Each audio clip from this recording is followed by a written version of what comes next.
Hey folks, another Monster Jam Steel Titans game is landed for 2021, so let's take a look and see if it's any good with just a quick pros and con review and see if this game is really worth it for you or not. Start off with the pros of Monster Jam Steel Titans 2. First, let's talk about the decent semi-realistic handling physics.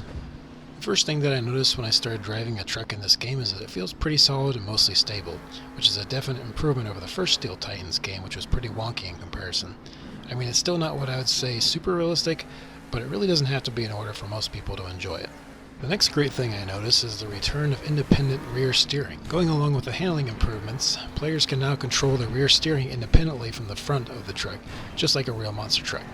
The omission of this feature in the first Steel Titans game was very odd, as even earlier games in the Monster Jam series had this feature, and I have no clue why it was missing before. But it's back now, and I'm glad for that, as it sure adds some realism. The next great thing I noticed is there are significantly less physics glitches than the first Steel Titans game. One thing that was really off-putting in the last Steel Titans game was that a lot of the time when you would land a jump awkward or maybe hit an obstacle while doing a wheelie, your truck would suddenly just start going haywire and flip all over the place, which really just killed the gameplay. Fortunately, this issue has been mostly fixed for Steel Titans 2 and is no longer a constant issue like it was before. The next thing I noticed is just how great looking the Monster Jam truck models actually look.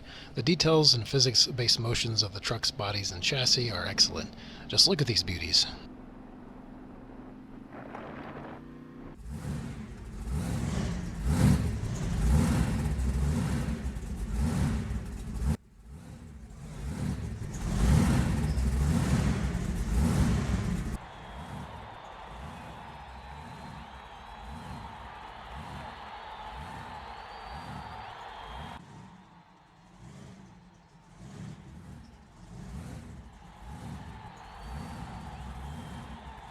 Another wonderful improvement of Steel Titans 2 is that there's no more in-race repairing. The first Steel Titans game had a very annoying feature that sometimes an axle on your truck would arbitrarily break, forcing you to spin around 30 seconds or so in the middle of a race or an event to fix it, which obviously anytime this happened, you lost the event. In this type of more arcade-style and simulation racing game, this kind of thing is pointless and just breaks the flow of the gameplay, angering the players.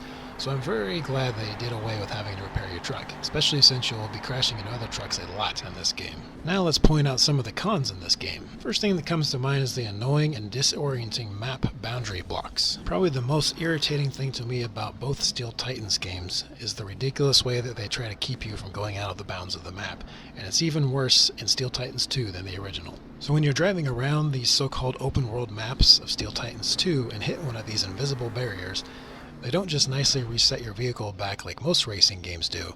It actually flings your frickin' truck way up into the air towards the center of the map, which totally destroys your bodywork on your truck and is also very disorienting.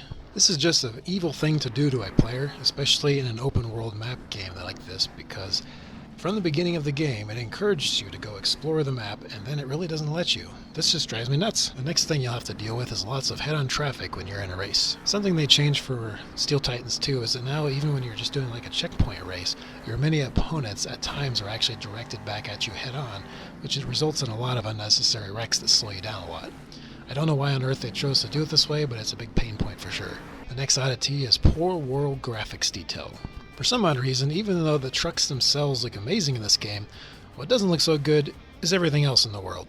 Environmental textural detail looks washed out and very oversaturated, making it appear more like a cartoon world than a real one, which totally doesn't match up to the level of detail of the trucks, unfortunately. The last con that comes to mind is that there's still no replay system for the Steel Titans series. I don't know about you folks, but I really feel that every racing game needs a good replay system so you can go back and watch the cool parts of a race at any different angles and playback speeds. The last few Monster Jam games have not had any replay systems in place, and that is unfortunate, especially in a game like this. As a final summary, overall I would say the pros outweigh the cons for Steel Titans 2.